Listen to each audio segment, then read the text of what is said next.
and off to dinner at the steakhouse, and I'm prepared. I have my pour of wine. I know, super trailer, but I don't want to bring the bottle because, I don't know, it just looks weird.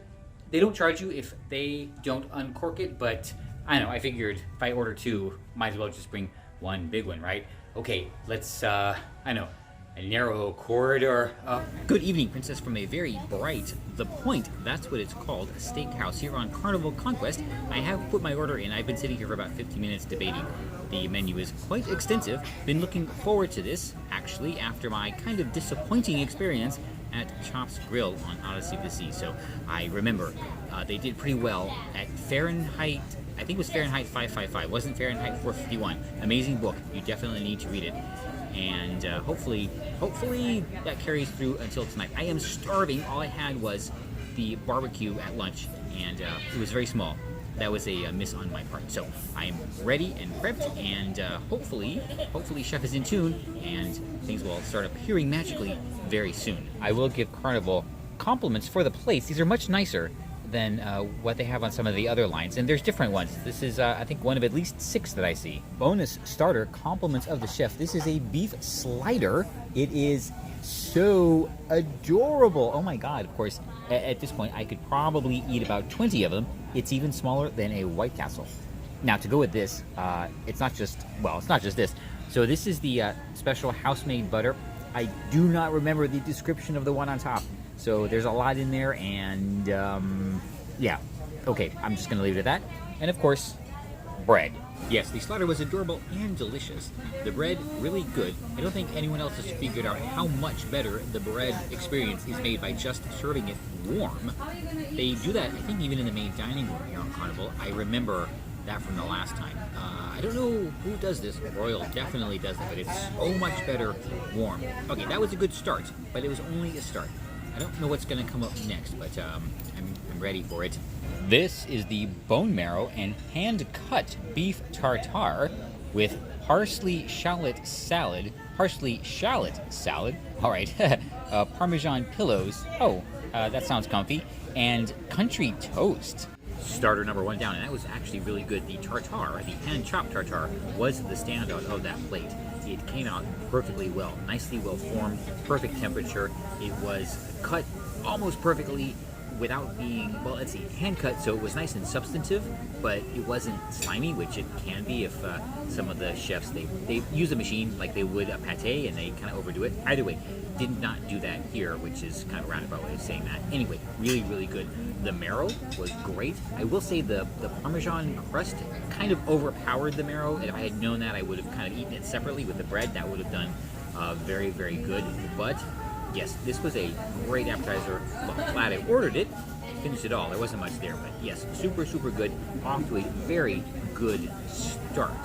Here we have the main Lobster Bisque with dry sherry, lobster, and cultured butter. Okay, my butter better be cultured instead of the riffraff they normally serve. I'm pretty sure I've mentioned before that I don't really like lobster, but sometimes a lobster bisque or something like that will do the trick. This really didn't.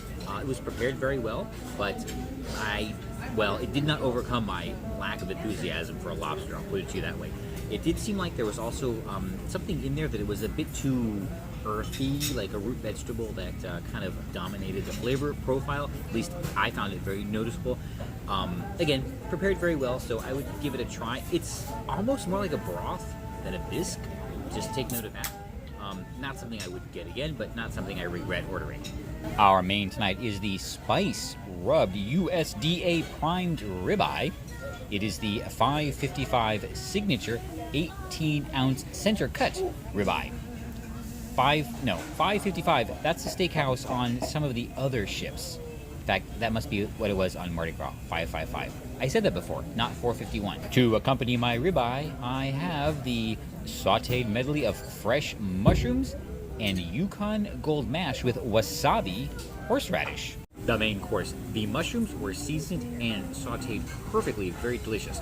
The Yukon potatoes, oh, so nice and thick and supple. Just to eat them but let them melt in your mouth just a little bit. Oh my god, they are so good. The ribeye, the rub was, you know what? It had a very distinctive flavor, but it was not overpowering, which was great. However, I kind of wish I'd ordered the filet mignon, not that there was anything wrong with the ribeye, but it was just a very large cut of meat, and I kind of prefer something smaller, take that as you will. So I enjoyed it very much, but yes, I usually stick with the fillet, and that is why. But very, very good. Okay, put my dessert order in already, and next door they're doing the art presentation, which you will see in my Fahrenheit 451 video from Mardi Gras. Pretty impressive and pretty nice, but had to go with something else this time. For dessert, we have a Borg sphere. Oh, not a Borg sphere, I wish. We have the chocolate sphere. Warm cocoa cream custard deconstructs this treat before your eyes, served with pear confit and delicate praline pate. The chocolate sphere, good, but booted from the collective. Okay, a lot of the components were really good, except it was exactly as described. The cocoa cream was exactly that. It was like hot chocolate, and the imbalance of textures, I think, was a real problem. It needs to be a little bit more richer so it can compete on the plate with everything else. So it created this like weird like soup with chunks of chocolate that kind of did not turn out to be the most appealing thing. So if they turned it into like a cocoa cream or something like that, that would be a little more consistent with this type of dish and would be a lot better. I mean, A for effort?